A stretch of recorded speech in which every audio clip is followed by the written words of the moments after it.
네, 안녕하세요. 네, 김한수 교수입니다. 교류회로 1교시 또 수업을 하게 됐는데요. 지난주에 저항과 커패시터를 가지고 있는 교류회로, 즉 RC 교류회로에 대해서 알아봤죠. 네, 근데 이제 이번에는 RL 회로, R과 저항과 L, 인덕터, R은 저항, L 인덕터로 구성된 교류 회로, 이제 그 회로를 해석하는 뭐 정연파 응답을 이제 공부한다는데 RL 회로, 교류 회로를 해석하는 것에 대해서 알아보도록 하겠습니다. 이것 마찬가지로 정연파 전압, 사인파 전압이 R과 L로 구성된 회로에 인가되면 저항과 인덕터에서 나타나는 전류와 전압도 마찬가지로 정연파가 되죠. 정연파. 자, 근데 이 정연파가 된다는 것은 어떤 의미냐면 인, 인가된 교류의 교류파형과 주파수는 동일해요. 주파수는 변하지 않습니다. 교류 전원의 주파수와 동일하지만 뭐만 다르냐? 크기, 진폭이라고 그러죠. 진폭하고 그다음에 위상차가 달라요. 그래서 실질적으로는 예, 각 소자에 흐르는 전류와 전압의 진폭과 위상차를 구하는 문제가 됩니다. 그래서 이제 오늘 하는 건 이런 회로죠. 일단 직렬회로 R과 L이 직렬로 연결돼 있고, 그다음에 교류 전원이 이렇게 직렬로 또 연결돼 있고, 접지를 통해서 이제 이렇게 연결되어 있는 거죠. 네. 이런 파형을 어떻게 해석하고 우리가 이해할 거냐, 그거에 대해서 알아보도록 하겠습니다. 여러분 이런 거는 당연히 알고 있죠. 접지와 접지는 같이 연결된 거죠. 이렇게 회로가 이렇게 연결돼 있다고 보시면 되는 거예요. 자, 그 다음에 보면 이거 뭐 결론부터 말씀드리면 이렇습니다. 에, 지금 보면은 결론부터 말씀드리면은 교류 파형이 이렇게 VS라고 하는 정연파가 파란색으로 돼 있고요. 그다음에 저항과 L이 인덕터가 직렬 연결돼 있을 때 여기 흐르는 전류는 빨간색입니다. 빨간색. 여기 전류로 돼 있죠. VS와 동일한 주파수 가지고 있는 교류 파형이 돼요. 그러면서 요 높이, 여기 요 진폭이라고 하는데 요 진폭하고 여기서부터 딱 일치가 되지 않고 타이밍이 다르죠. 요 타이밍의 차이를 위상차라고 그러는데 여기 뒤로 가면은 뒤선다 그래요. 뒤진다. 뒤지는 요 각도, 요걸 위상차라고 하는데 전류가 어떻게 되냐면요. 요 전압보다 뒤져가지고 요 각도만큼 요 각도는 요 R과 L 값에 R과 L 그리고 주파수에서 결정되는데 하여튼 어쨌든 간에 무조건 뒤져요. 뒷섭니다. 뒷선은 교류 파형이 된다. 라고 하는 거고요. 이 크기는 계산해 봐야 됩니다. 구체적인 값은. 그러면 이때 저항에 걸린 전압은 어떻게 되냐? 이 전류가 여기 세 군데 다 동일하게 흐르죠. 왜 그럴까요? 직렬이면 키르요프 전류 법칙에서 여기 흐르는 전류가 동일해요. 그러면 여기 전압은 이 전류 곱하기 저항이니까 IR이니까 여기에다가 R 값만 정해요. 근데 R은 그냥 상수잖아요. 실수잖아요. 그러니까 위상차는 그대로 있고 크기만 뭐 변화가 되겠죠. 그래서 보면 VR은 I와 같은 위상을 가져요. 그래서 VS가 요거면 VR이 뒷수입니다.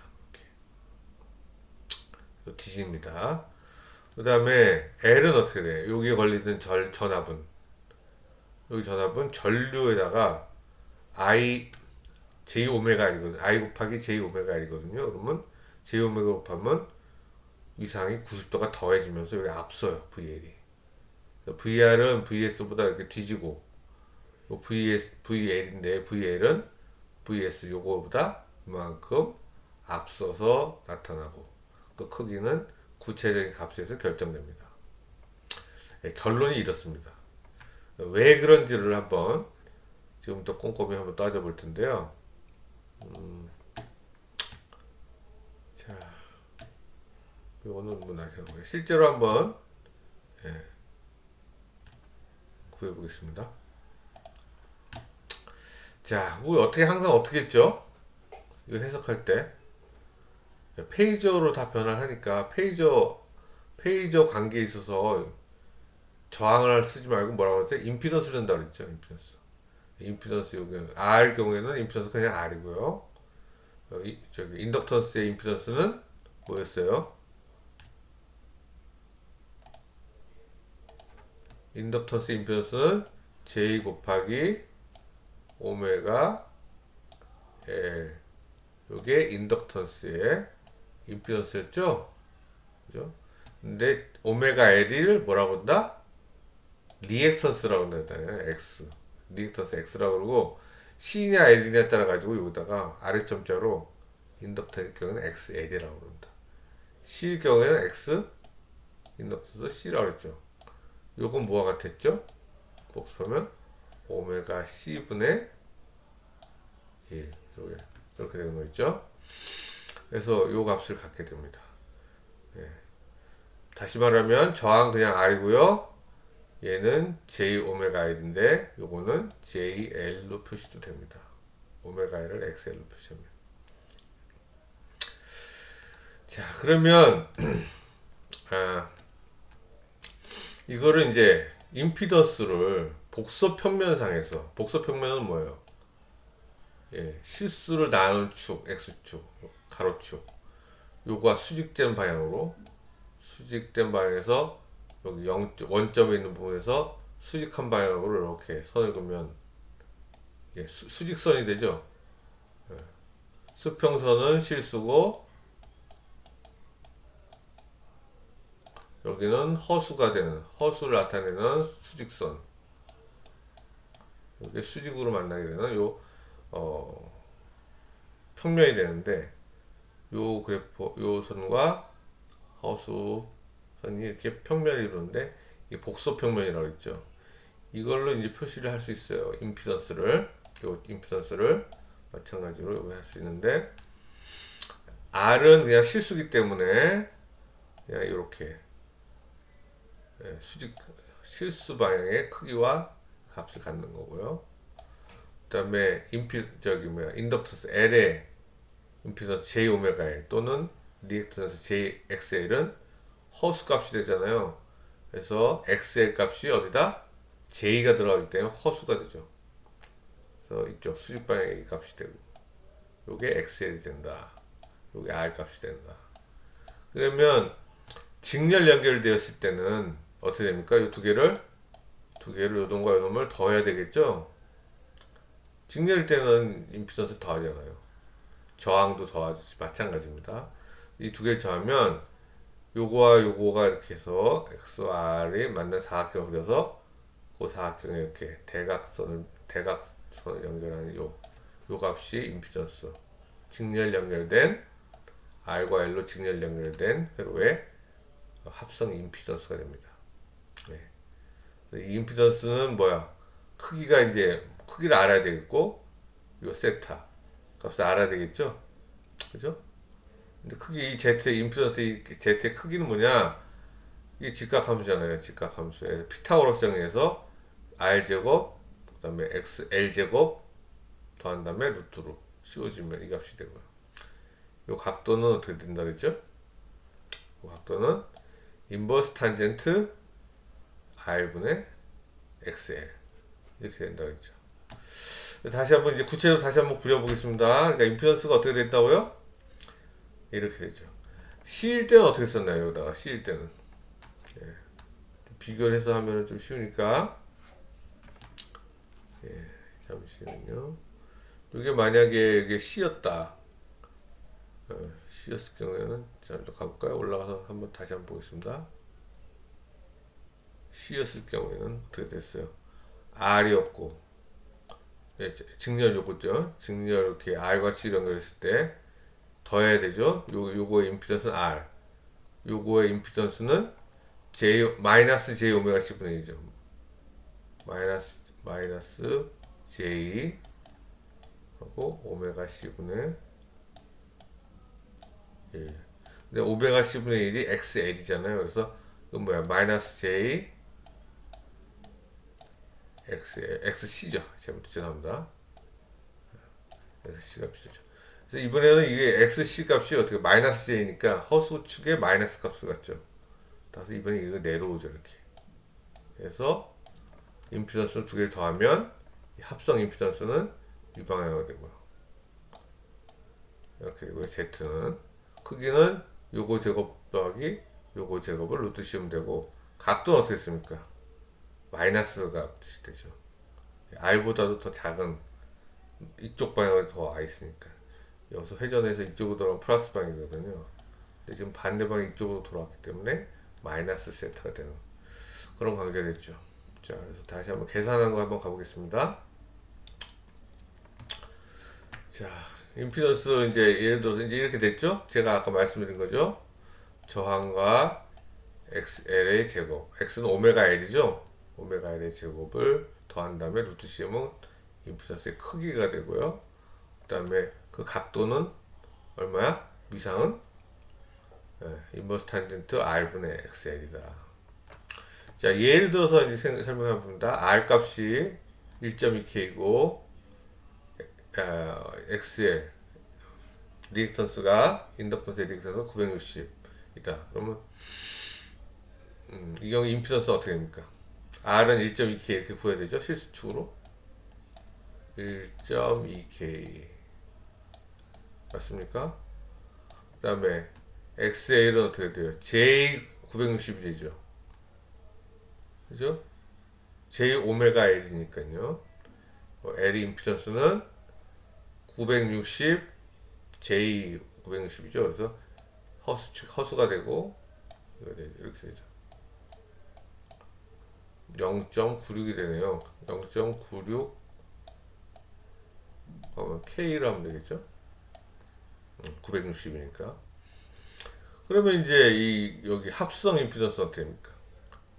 요거 이렇게 직사각형을 이렇게 본 다음에 여기서 원점에서부터 이렇게 되는 대각선 길이 요게 해당되는 게 요게 Z예요. 임피던스예요. 합성 임피던스. 자, 그래서 이렇게 되는 거죠. R은 1.2K, XL은 960. 그다음에 요 놈이 뭐가 돼? Z가 된다. 세타 된다. 그러면 Z는 어떻게 되냐? 요 값을 계산하면 되겠죠?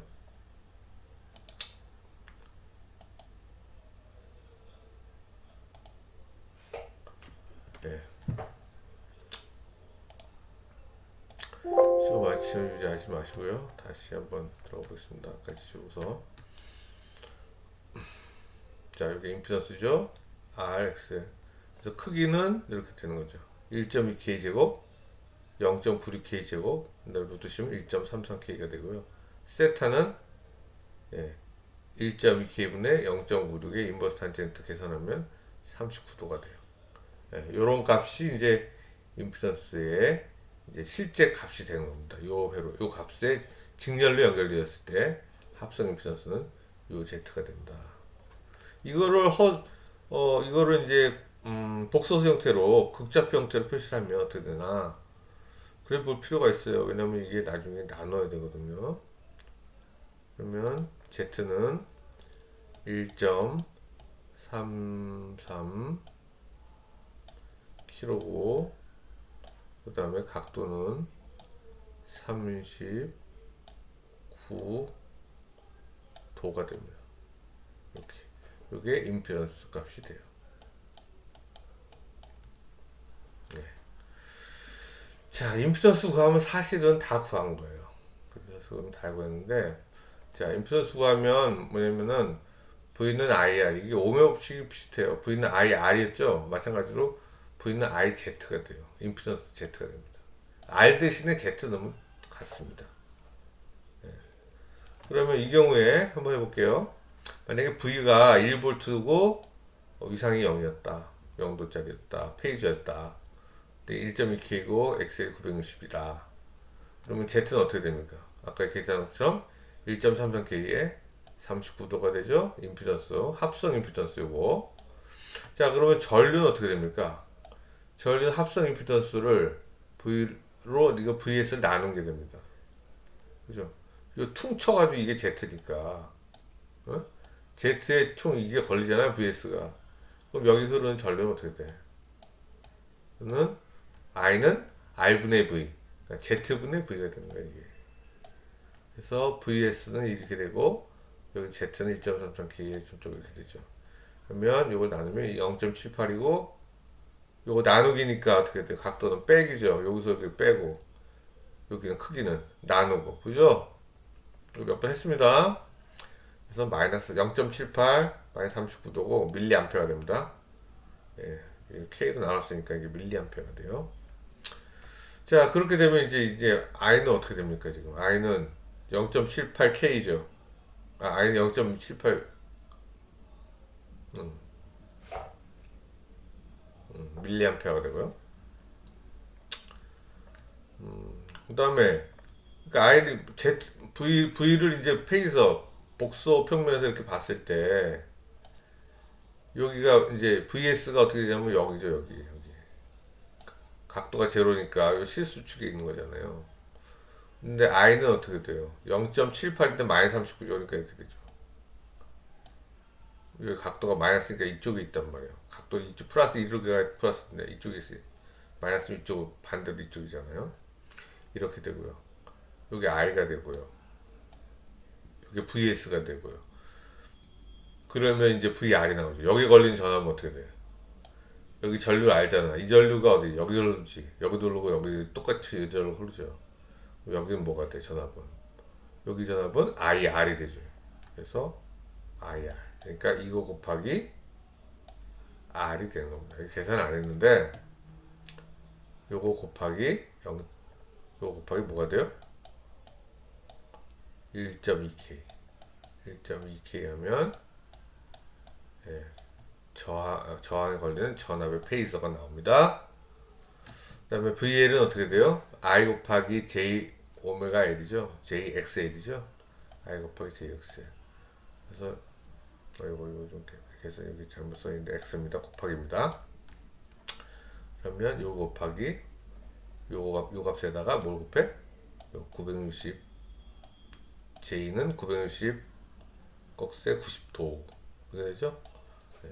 이렇게 하면 계산이 어떻게 되면 자 봅시다. 전류는 지금 이게 전류가 이거였죠. 이게 VS였죠. 크기는 나중에 따져보시고요. 요게 I였죠. 그러면 VR은 어떻게 돼? I와 동상이에요. I와 R이 실수기 때문에 곱해봐야 각도의 변화는 없어요. 그죠? 실수면은 각도가 0이잖아요. 그러니까 곱하면 각도 더하는 건데 0을 더하니까 전류와 각도가 똑같아. VS가 이쪽에 VS. 그래서 같은 각도로 갖고 VS가 아니라 VR.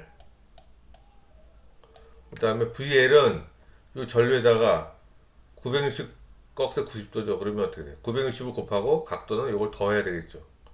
그래서 전류에다가 90도를 더해요. 여기에다가 여기 수직한 방향으로 이렇게 어떻게? 여기 이렇게 수직하게 이 방향으로 뭐가 있다? VL 있다. VL 있다. 그러면 자 VL은 VS보다 앞섭니다. 이게 먼저 돌아가 있잖아요. 이게 이렇게 회전되는 거거든요. 회전이 이렇게 돌아가는 거거든요. 시계 반대 방향. 그러면 VL이 먼저 지금 돌고 있죠. 그래서 먼저 앞선 거고 VR은 좀 더 가야지 VS 값이 나온 거잖아요. 그죠? 더 돌아야 되잖아. 뒤에서 올라간다고. 그래서 결국은 어떻게 된다? VL은 앞서고 VL은 앞섰죠? 여기 앞섰잖아요. VS보다. VR은 뒤섰죠? 전류도 VS보다 뒤섰죠. 크기는 어떻게 된다? 각도가 몇 도야 이게? 39도. 그죠? 요 차이. VS 레그하고 하는 요 위상차 요거하고 요거하고는 39도였고 VL은 뭐야? VL은 몇 도냐 몇 도 앞서냐 알아보려니까 지금 이 각도잖아, 이가. VL이 VS보다 요가 앞선 각도잖아, 요거, 여기. 요거서부터 여기까지, 그죠? 요거는, 요소부터 여기까지가 39도잖아요. 그죠? 근데 전체가 90도였으니까, 90도에서 39도를 빼면은, 예, 51도가 되네요. 51도. 51도를 앞선 각도로 VL 값이 됩니다. 예. 그래서 구하는 겁니다. 자, 간단하게, 과제를 하나, C하고 VL에 대한 과제를 하나 올려놔 줄 테니까 아주 쉬운 문제예요. 그래서 그때, 전압을 구하는 걸 한번 풀어보세요. 연습을 자꾸 해야 안 들어요. 참 어렵죠, 여러분. 여러분, 이렇게 사인 함수에서 막 이렇게 들어가니까. 그냥 다짜고짜 할 수도 있는데, 좀 이해를 좀 그래도 단단하게 한번 하려고 이렇게 차근차근히 하는 겁니다. 여러분 이해해 주기 바랍니다. 예, 오늘은 여기까지 하겠습니다. 네, 감사합니다. 여러분 안녕.